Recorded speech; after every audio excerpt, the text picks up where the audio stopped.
tere ko mu bokk wala nar ko tere mu bokk ci élection est-ce que c'est normal dans une démocratie? Merci Néné da nga may permettre parce que sànq Amadou Ba daf ma interpeller directement donc par politesse et par courtoisie élégance aussi il faut que ma interpeller ko directement parlant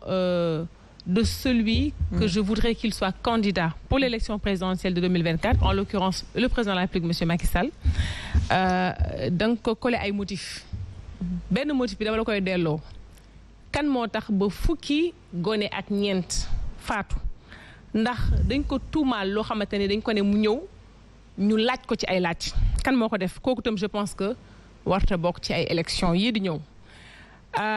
kan moo wax loo xamante ne nii dañ ko ci laaj ay firnde amu ko récemment verdict bi tombé kan la kooku tam je pense que warta bokk ay élections beneen bi damay wax mais pour les 14 personnes est-ce qu'il y a enquête pour déterminer non damay mais sax même sànq tamit affaire bi sot lay nduroon may leen ma fu ma yeggee sama nag non parce que nit ñi bu ñuy wax non nit ñi bu ñuy wax dañ leen di bàyyi ñuy wax mais man bu ma jógee rek mu mel ni ñëppay sot nee na yow maag yow fi nekk ay jigéen parce que nee na maag yow fi nekk jigéen au moins solidarité de corps non nee na solidarité mais da ngay bàyyi ma yeggali parce que ba muy wax sànq da nga ne tekk plateau bi dana tekk on entendrait voler une mouche donc may yeggal non c'est que 14 personnes non parce que pas encore vu de rapport waaw mais xam nga moom waaw justement xam nga rapport amul te moom wax na nee na moom may nee na kan moo ko def donc man tamit damay wax parce que sama candidat ak aussi sama kilifa la ñu tudd parce que tam sànq Omar Faye wax na ko sama mbokku Tëngéej nee na fii ku ci nekk tam am nga foofar donc damay yeggali bon mais apparemment Serigne Saliou aussi pour ce qui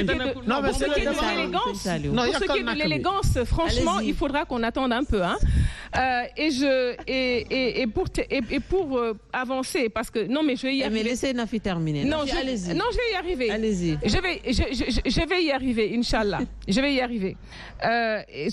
Tout à l'heure dafa am ku cité l'année 1974. may paraphraser mais di ko citer d'abord Valéry Giscard d'Estaing qui dans l'entre-deux tours moom ak François Mitterrand mu ne ko il n'y a rien de plus aberrant et de plus choquant que de s'arroger le monopole du cœur et je dirais que il n'y a rien de plus aberrant et de plus choquant que de s'arroger le monopole de l'amour de la patrie et le monopole du peuple attention loolu aussi c'est très important ñu bàyyi ci xel beneen bi ma ne li nga xamante ni tey moom lañ fi wax tamit il faut que ñu rétablir la vérité des choses. Je pense que tey la coalition qui a le plus duré dans ce pays qui a été aussi dans l'histoire politique de ce pays la plus grande coalition c'est la coalition Benno Bokk Yaakaar boo xamante ni dañu ne fii dañuy phagocyter ay partis ma ne un peu de respect ce sont des partis qui ont des vies ce sont aussi des partis qui vivent justement au sein de la grande coalition Benno Bokk Yaakaar ils ont une conférence des leaders ils ont des structures maanaam ils sont bien organisés et je pense aussi que dans une démocratie qui se respecte loolu du exception ça doit être la règle donc aussi pour ñi nga xamante ni nee nañu ñoom mûr nañu am nañu maturité pour yor dëkk je pense que il faut que aussi ñu ñëw pendant le dialogue jàng tuuti à l'école du président Macky Sall c'est très important ci li nga xamante ni moom mooy fi ñu jëm beneen bi xam nga sànq. il a réussi au moins à maintenir ses alliés avec. c'est très important beneen bi nen au moins. beneen bi nen beneen bi nen xam nga fii dafa mel ni depuis les locales dafa mel ni on joue au jeu du souris en fait de la souris et du chat dañu naan waaw non élection locale du am élection locale am non élection législative du am léegi ñu ne élection présidentielle du am donc je pense que tamit je veux dire la musique en fait elle est voilà c'est xaw ma naka lañ koy waxati en tout cas daal le son de cloche il est périmé il faut que ñu indi ñu beneen te vraiment aussi sénégalais il faut que ñu gën leen respecter parce que tey li ñu gën a soxla mooy ay programme gis nga bi ñu fi toogee ba tey ñi ngi tourner autour du pot troisième candidature donc dafa mel ni tamit même au niveau de la presse li nga xamante ni tey moom mooy pensée unique bi tey dañ ko jàpp tous les plateaux man il y a une semaine j'étais à Walfadjri dans un show boo xamante ni def na 3 heures de temps lii lañ ci doon waxtaane donc aussi je pense que sénégalais aussi soxla nañu avancer ci li nga xamante ni moom mooy débat bi parce que il faut pas aussi qu'on leur impose je veux dire un sujet aussi qui à la longue va finir par les lasser parce que je pense aussi que bu fekkee am na aussi lu ñu war a respecter mooy les institutions de ce pays mooy aussi la justice de ce pays mooy aussi li nga xamante ni tey c'est les principes sacro-saints qui commandent que il faut ñu xaar ba yenn échéance jot parce que tamit sànq ba tey damay dégg ñu koy wax bu ma noppee tamit je serai trop lâche te man nag lâchuma dañu naan oui le président Macky Sall d'abord nee na ku gedd say ay man dama ci yokku ne ku gedd say ay bu yekkee may la xooñ beneen bi mooy dañu naan non mais may leen ma yeggali def leen ndànk rek non may leen ma yeggali non da ngeen ma bàyyi non da ngeen may bàyyi ma yeggali may leen ma yeggali fii ñëpp ay kilifa lañu fii gën dama ne kilifa ba dama ne ñëpp ay kilifa lañu loolu dara amu si dama ne loolu dara amu si ku gedd sa yaay aye bu yekkee may la ko loolu dara non déedéet dara amu si loolu dara amu si dégg nañ fi ay garsa dégg nañ ay ku dee ñu sa yaay juraat te kenn waxu ci dafal ndànk non may leen ma sëñ bi jigéen buy wax da ngeen koy bàyyi mu wax jigéen buy wax par élégance jigéen kenn du wax ci kaw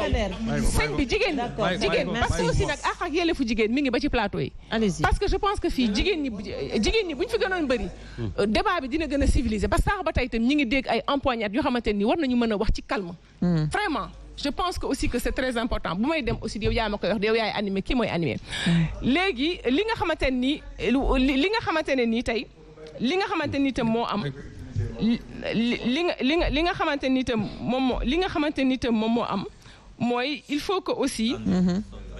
bon allez-y on n'écoute que vous en fait dans le cadre du discours c'est épuisant quand on parle et quand on parle au-dessus c'est-à-dire que quand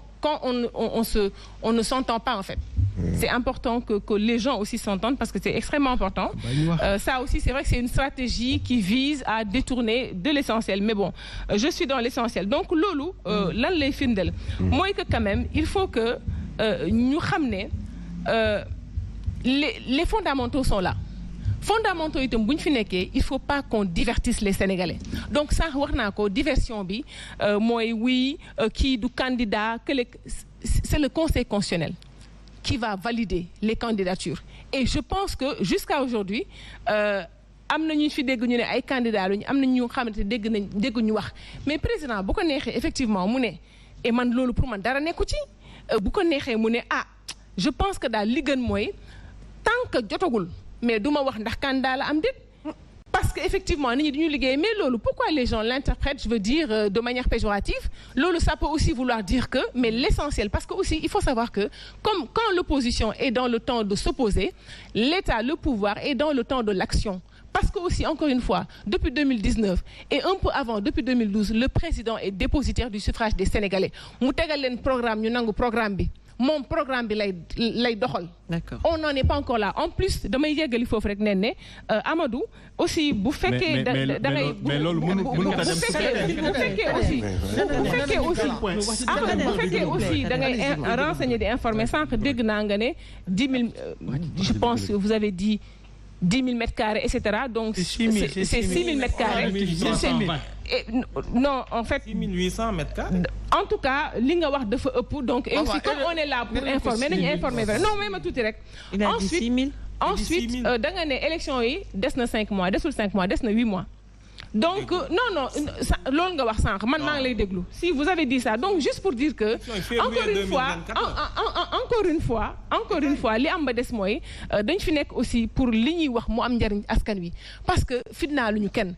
te aussi dans les discours bu kenn yaakaar ne la victoire est d'un côté comme de l'autre nañu waxtaan ci njëkk ak teraanga bu ñu paree nag bàyyi Sénégal yi nga xamante ni kenn gënu leen muus ñoom ñu doxal ndax ñu tànn kan la ñu bëgg mu nekk président 2024. Très bien. mais nen avant parole bi di dem foofu. xam nga damaa dégg docteur mu ne nu ñu tudd Benno Bokk Yaakaar noonu la ñu tudd moom mooy la plus grande coalition dans l'histoire du Sénégal de ce pays loolu nga wax. Mais c'est aussi la seule coalition qui a perdu dans une élection 42 députés en étant au pouvoir. C'est devenu la petite coalition. Loolu aussi c'est très important. 42 députés en étant au pouvoir. C'est la seule coalition qui l'a subi. Et ça c'est plus insultant. voilà. professeur nekk lu belaan tamit taxul ngay naan sa ataay bi noo ko bëggee ah non man bëggaa na ko dañ ko fi def pourquoi grand place ñu naan ataay nu belaan duñ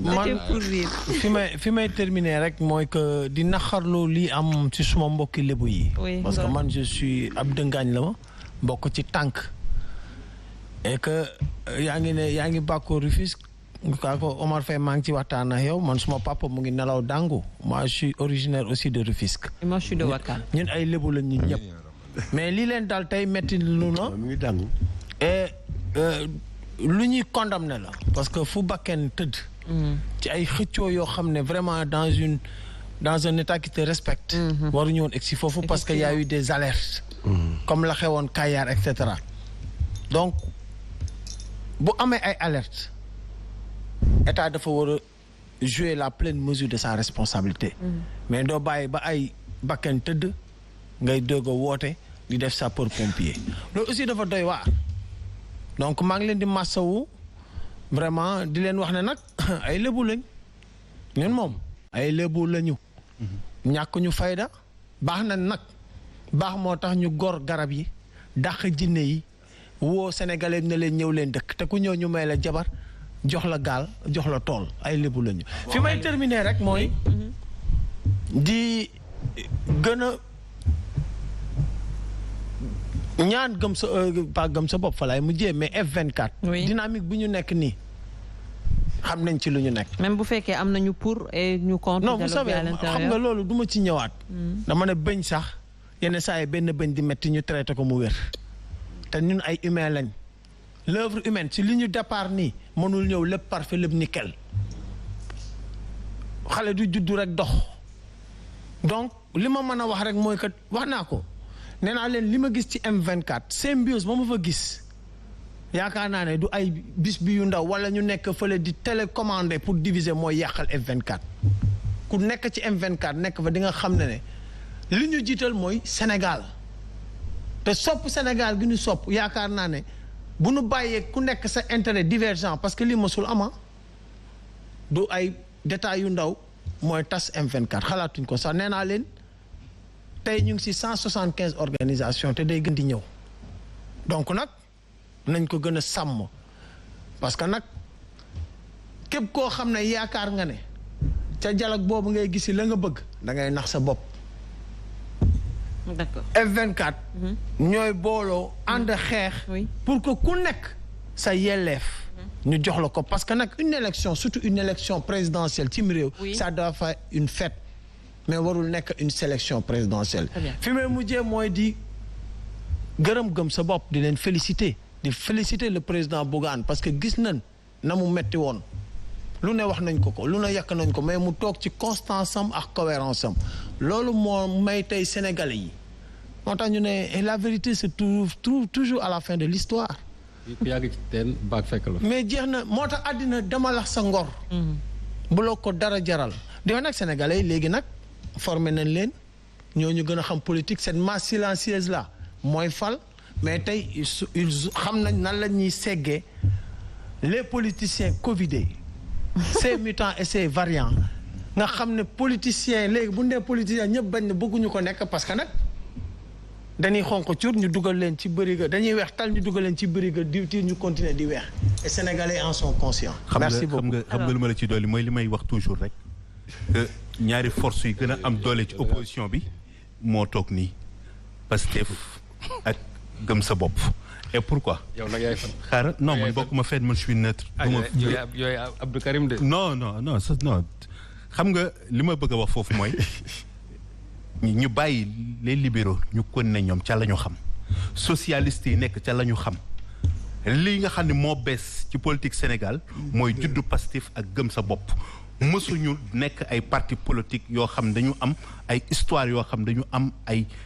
vécu avec les différents partis ak pouvoir. alors le temps est fini jeex na tàkk benn minute rek juste que li nga xam ne si moo mën a def tendance changer donne bi actuellement mooy coalition bu bees bu mën a juddu entre les deux partis ñu xool fan lañ jëm parce que loolu moom moo mën a indi tendance bi changer lépp joxe doon bu bees. et li may bëgg a wax. non kade doy na. non may ma rek non may ma rek c'est-à-dire man fi may jeexalee oustaz Assane Seck tout à l'heure dama ko fàtte woon man oustaz suma xarit la. waaw xaritu ñëpp ndeysaan dañ ko jaay doole téye ko parce que. xaritu ñëpp lii ma doon wax na fi léegi gis nga oustaz li mu wax.